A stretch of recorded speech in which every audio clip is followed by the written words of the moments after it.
بسم اللہ الرحمن الرحیم۔ مومنین کرام، سب سے پہلے آپ کی چاہت، محبت اور خلوص کا بے حد شکریہ۔ ہمارے ساتھ کنیکٹ ہے، چینل کو سبسکرائب کر رہے ہیں اور اپنی قیمتی رائے کا اظہار بھی کر رہے ہیں۔ پروردگار آپ کی دعاؤں کو قبول فرمائے، آپ کی مشکلات کو آسان فرمائے۔ اعوذ باللہ من الشیطان اللعین الرجیم، بسم اللہ الرحمن الرحیم۔ میرے واجب الاحترام مومنین و مومنات، السلام علیکم ورحمۃ اللہ وبرکاتہ۔ مومنین کرام، آج ہم آپ کو ایسے مؤثر اور مجرب وظائف دینے جا رہے ہیں۔ اگر کوئی لا علاج مرض میں مبتلا ہے تو پروردگار اسے شفا عطا فرمائے گا۔ اگر کسی کو مشکلات اور پریشانیوں نے گھیر رکھا ہے، پروردگار مشکلات دور فرمائے گا۔ اگر کوئی مالی مشکلات کا شکار ہے، رزق میں تنگی ہے تو رزق حلال غیب سے ملے گا۔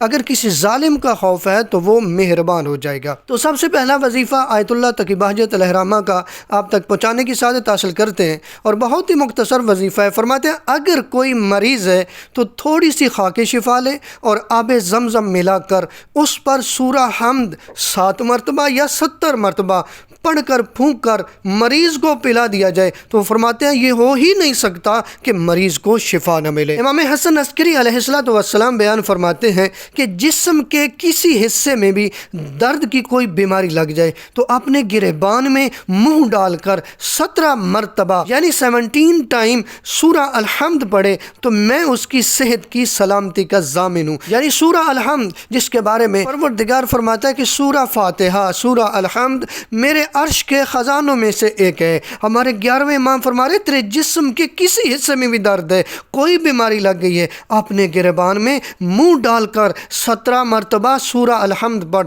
یعنی 17 ٹائم سورہ الحمد پڑھ تو میں اس کی صحت کی سلامتی کا ضامن ہوں۔ روایت میں ملتا ہے کہ طلوع آفتاب سے پہلے سورہ الحمد لکھ کر اپنے پاس رکھیں، جس ظالم کے پاس جائے گا وہ مہربان ہو جائے گا۔ روایت میں ملتا ہے کہ سورہ الحمد ایسی سورہ ہے کہ اگر آپ بار بار اس کی تلاوت کرتے ہیں، اس کی تلاوت کو اپنی زندگی کا معمول بنا لیتے ہیں تو تیرے معاش میں تنگی نہیں ہوگی، رزق غیب سے ملے گا۔ اگر آپ سورہ الحمد کی تلاوت کو زندگی کا معمول بنا لیتے ہیں، کوئی مشکل آئے گی فتوحات غیب سے ہوں گی۔ ایک بہت ہی عظیم عمل دینے جا رہا ہوں جس عمل کو علماء نے عمل حلال مشکلات کا نام دیا ہے۔ علماء فرماتے ہیں اگر کوئی شخص کسی مہم امر میں پریشان ہو یا دوران سفر حادثات، ڈاکوؤں، چوروں، راہزنوں، درندوں وغیرہ سے محفوظ رہنا چاہتا ہے تو اپنے مقصد کی نیت سے سورہ الحمد پڑھنا شروع کرے۔ جب سورہ الحمد پڑھتے پڑھتے یہاں پہنچے گا نا ایاک نعبد و ایاک نستعین،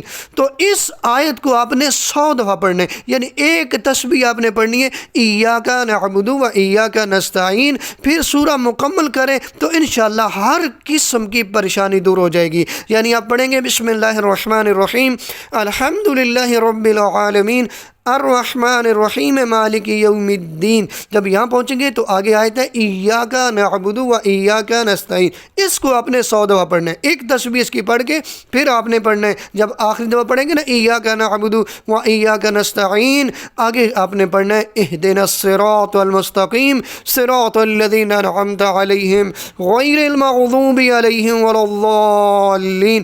ایسے یہ سورہ مکمل کریں گے سورہ الحمد، جتنی بھی پریشانیاں ہوں گی پروردگار آپ کی پریشانیوں کو دور فرما دے گا۔ پروردگار سے دعائیں ہیں ہماری مشکلات کو آسان فرمائے، ہماری دعاؤں کو قبول فرمائے۔